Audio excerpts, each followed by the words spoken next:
说 JDM 现在已经消失了，后面出了整个 JDM， 不管是说400Z 也好，轻轨的 Type R 也好一些其他的品牌也好，就对于你来说的话，因为我也知道你是一个玩过很多台 JDM 的人，玩过很多台车的人，那现在的话，你觉得 JDM 到了一个什么样的一个地方呢？现在很尴尬吧 ？JDM 没有，其实已经完结了。说实话，已经完结。对，是的。如果你说从性能侧的 JDM 来说，它其实已经完结了。因为现在大部分的车厂在全球也好，就不能只是说日本，全世界的话，其实大部分的车都很相似了，已经做的。然后你说到 JDM 这个，你说400Z 吧，我对这个车是完全不感冒的原因是，它就很像一个 Port Spin Car。什么叫 Port Spin Car？ 就是车壳呢是用370的，然后引擎呢就用 Q60的，波箱呢就好像以前有传货就把它拿出来用，就把它 revise 一下，就说是一个新的波箱。BN器你说新的 OK sure，这大家都会改这些东西，里面整个内饰基本上跟其他逆展一模一样。然后你说到本田的 Type R， 对，新的 FL5它是在日本做的，但是它整个引擎啊，所有东西其实都是 Made in North America 的时候就已经没有那个意义。丰田吧，对 GL 这个其实是一个激发了 JDM 最后一丁点的存在 ，GL86 啊 ，GL Corolla、GL Yaris， 还有 GL Supra。但是大家也知道这个梗，就是说 GL Supra 就是一个宝马 ，Corolla 跟 Yaris 会更纯正的 JDM。但是呢，我也开过 GL Corolla。我会觉得说它的感觉给我是有一种Type R的感觉，就是什么呢？就是一个循环导弹，就是你要开快的话，它就能做得很快，但是感觉就差了一点。到现在的话呢 ，JDM 你说还有没有在那个区域里面在发展呢？其实已经没有了，大家只是说拼命去赚钱，新的引擎也不再去做了，大家都是开始往 Hybrid 往电车的方面去做的时候，其实以前疯狂的 JDM 年代已经过了。那现在就是说比较让我feel sad 的地方就是说，各大厂商，你像奥迪来说的话，奥迪的技术人员的团队跳到了宝马，宝马以前的技术总监跳到了 Kia，或者是现代。对，现在来说的话，现代更像是宝马，宝马更像是奥迪。到最后所有的其实开起来差不多，都差不多了。现在就是对，没有当初那种个性了，就是说，对，是的，就是车会吸引人的一个点，就是说它有自己的性格，好像你之前的 M3，我之前的 M3，他们两个不同时代的东西出来的东西就是不一样的东西，但是它就很激进，它有很自己的一个性格在。绕到去最后，为什么我去买一台86，就是因为它是有一台比较有性格的车。你开上去的时候，如果你不会开的话 ，you have a good time， 但是如果你有这个技术去把这个车开好的话 ，you have a better time。就是说新的车很多它没有做到这个点，大家的车都是说要做到很容易开。加速要快，去跑纽北的时候实际要做得好，这个只是他们的目标，是所有的性能车。但是还有什么车是很专注驾驶者的感受呢？其实也真的没剩下多少。你问我的话，我开过很多新的车，我真的觉得说，其实大家开起来也没有什么大同小异了。对，就好像说 C300 跟330的话，以前就会觉得说，哦，宝马它是一个非常性能的车，开起来就很不一样。但是现在的话呢，其实两个车开起来也没有说差到这么远。当然，你是真的要去到一个很 extreme 的点的话呢，你可能会开得出，就是说，哇，两个真的是有区别哦。当你在每天开的时候，它没有像说以前的奔驰，就是开起来很舒服那种感觉，然后宝马呢，没有以前那一种硬桥硬马的感觉。这个就是说我对现代的车大部分都是开起来一样的一个结论。就说现在尤其是电车出来过后的话，对于我来说是一个很悲伤的时代，所有的大家都是往电气时代去发展。对于环保来说 OK， 那你为了环保而去做环保，你少了一些很多的生活的乐趣，就是那个浪漫最浪漫的年代已经不存在了。是的，就只有那个年代才会产出那么浪漫的东西，像 Mugen RR 啊，像 S2K 啊，像 NSX的 NA1、NA2 啊，以及当时的 V12 发动机，各种欧洲超跑都是 V12 发动机 ，V12 的奔驰 ，V8 自吸的奔驰，你会想象那个年代是多么疯狂的一个年代。C 级轿车里面塞一个 6.2 V8 在里面，奥迪也好，现在感觉大家做的东西都是4.0 Turbo， 或者是说3.0 Turbo， 2.0 Turbo， 实在不行油电混合。现在的153、163就觉得 Mercedes，what are you doing？ 其实这个就是说现代的车最大的问题，奔驰不像奔驰，宝马不像宝马，这个是一个很大的问题。然后日系车呢又在慢慢的往那些什么 hybrid 上面来做。你像那后面的这个 Prius 来说的话，插电也能用，加油也能用，可能也就是说时代在变化，科技在变化，可能我们这一辈玩车人跟时代一起有点脱钩了吧，已经。其实应该这样说，在这个年代去玩车的话，大家更愿意去玩一些90年代、00年代的车。新的车其实都很千篇一律，就没有了说什么车会有一个更特别的特点出来。好像你刚才说的那一些，奔驰的 V8、宝马的高转速 V8、奥迪的高转速 V8那一种，因为环保的问题，现在已经不能再存在了，在这个新的市场上面，他们只能说往一个更环保。好了，当你去到环保的时候，第一个是用什么方法呢？就是用 turbo 去压低emission 的一个排放，但是大家开起来就差不多了。我还记得以前第一次接触 turbo 车，我是坐一台EVO7，我小时候涡轮出来那一下的感觉是一个非常美妙的一种感觉。但是呢，你到现在的 turbo， 大家只是说一个没有 turbo lag， 大家就是一来就马上要到的时候，变成了一个不再稀有的东西了。以前听到有 turbo 的时候呢，就从我刚开始玩车，我们都是玩 VTEC 起步嘛。就听到有 turbo 的时候，第一反应就是大哥先走。但是现在呢，就是听到说turbo 就是这台 turbo 那台 turbo 这台 turbo 的那台 turbo， 反而是 NA 是更稀有的一个品种。这个年代你说想要去玩车，没选择去玩一些真的会让你有驾驶乐趣的车了，只能去选的新车的话，大部分都是一些以性能为主，只是说大家拿着一个数据表出来，就是说这个车0到100多少啊，它 quarter mile 有多少，它跑纽北多少，然后下到赛道的时候，你不需要会开车，对，你就可以开得很快。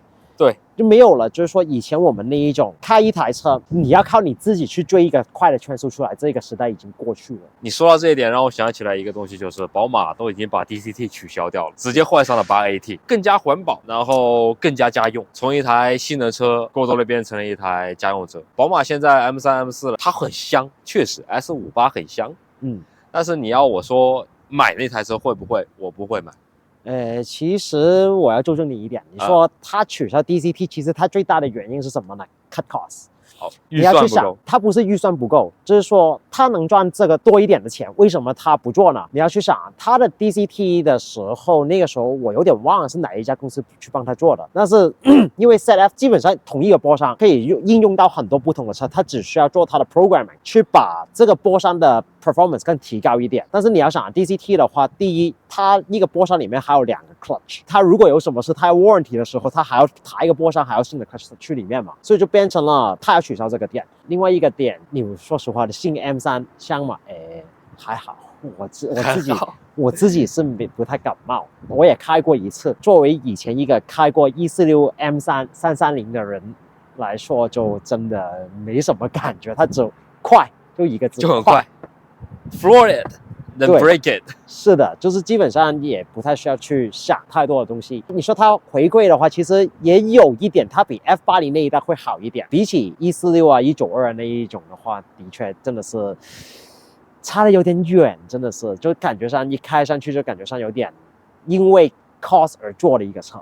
说回这台车的话，你觉得这台车你往后会要继续动它哪些地方呢？这个车出来过后的话 ，GR86 也好 ，BRZ 也好，其实两台车有一定区别。看他们那个日本的那些公司说 ，BRZ 更偏向于 grip， 然后 GR86 的话更偏向于甩尾。说实在的话，你说那个仰角的东西，其实我觉得没太大必要去这么纠结，为了轻那一丁点的一个重量，改装是要配合你自己为主。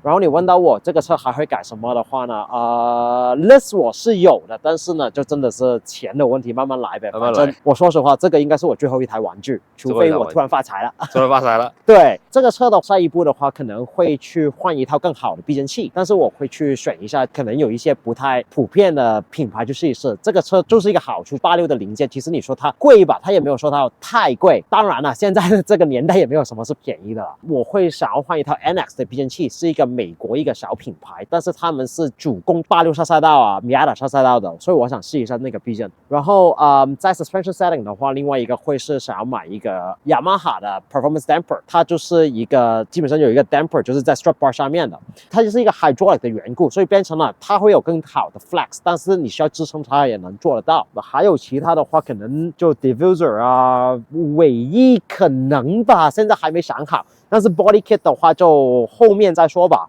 其他再动的话就分pipe还有 header， 但是 header 肯定要等到我 warranty 过了以后才能再搞。对，座椅就等它到了就装吧。我订了一个 Grady 的进气加强口吧，可以叫加强口。对，所以它就是变成了在这边，它就从这边吸风吸上去的，就变成了它吸的空气会更冷，所以就变成说它马力更大。你说的那个 damper 的话，STI 原厂是在后 bumper 后面，它也有，它有，对，但是那个作用大吗？其实它更大的作用是把这个车再去加长一点，但是呢，因为以前改车走过很多弯路，也就知道了一个点，当你把车改的车架太硬的时候，其实当你要每天开也好啊，你要去下赛道的话，下赛道当然好，但是当你还是要考虑到你会每天开的时候，它用那个 damper， 它后面的话呢，就是变成了它不会这么硬整个车架，所以变成它还是有 flex 的，开起来会更舒服一点。所以买 BRZ 听到没有 ？BRZ 对这个，但是呢，其实这个呢，我们也可以改上去，所以我也无所谓。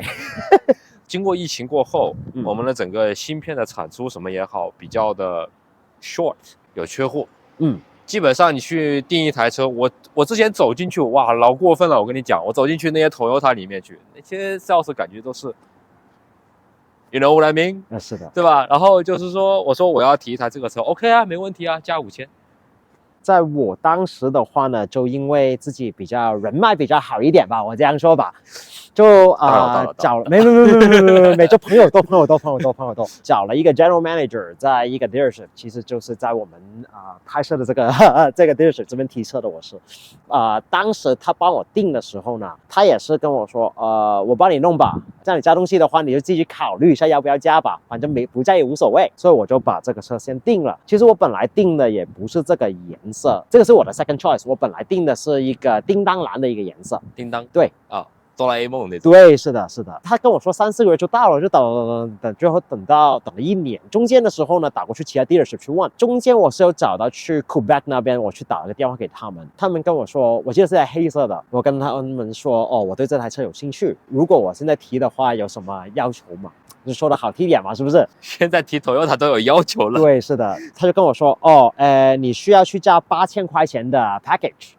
然后我就谢了，8000块钱，对，我就谢了，不用了，因为这个事情以后，其实我也觉得，所以说从改装的零件也好，去订一台新车也好，其实也不太正常。虽然说现在市场有点回落，但是价格来说，我觉得还是有点偏高。对，毕竟我们经历过几次加息过后，虽然说消息是说明年开始不加息了，现在市场又很怪。当然 ，dealership 是为了要赚钱，就是说大家都想赚钱，他们生意也不是会很好，因为没有车去交。对，所以就是说看谁出的钱比较多一点。现在是一个比较奇怪的地方。首先，它车的其实定价也不便宜，说真的话，比起我们当时来说，我们当时其实 JDM 的话 ，JDM 的感觉是什么呀？草根逆袭。我买一台很便宜的车，为什么头文字 D 好看？为什么 MFG 会好看？就是因为我买了一台很便宜的车，是的，不起眼的车，相对来说比你们那些便宜10倍的车，是的，1/10的价格的车，我打败你们所有人，我通过改装一点一点精进我技术，打败所有人。但现在的 JDM 就是说一上来5万加币、6万加币，就 Supra 都已经快去到10万加币了，好吗？但是你要想啊，它是一个宝马，它是一个便宜版的宝马 ，Exactly。它是个便宜版的宝马，它只是一个挂了丰田标的宝马，所以它价格的话，其实它去到那边也是可以说是一个比较合理的一个点。之前车剧里面说这个 Supra 跟 Z4 一起，2个的 engine cover 可以互相换走。是的，而且是 perfect fit。对，是的，我之前开了一台 Supra， 开了1个礼拜，其实给我的感觉就是，我就在开一台宝马。但是呢，它的车技就是老款的车技，我只能这样说。那以后 Z4 换了件去找 Toyota 订会不会便宜点？不一定，我觉得他们到最后还是跟宝马订吧。怎么样？要不要开一下？你 warranty 在的时候，我先不开了，因为怎么说呢，有我自己的原因吧。因为什么呢？我的 C19 还没搞好啊。我觉得我 C19 弄好过后，那个对比测试，我跟你说你是跑不掉的。好的，我等你，我等你3上剑。我跟你说，好。如果你喜欢我的视频的话，请订阅、分享、点赞。我们下期见。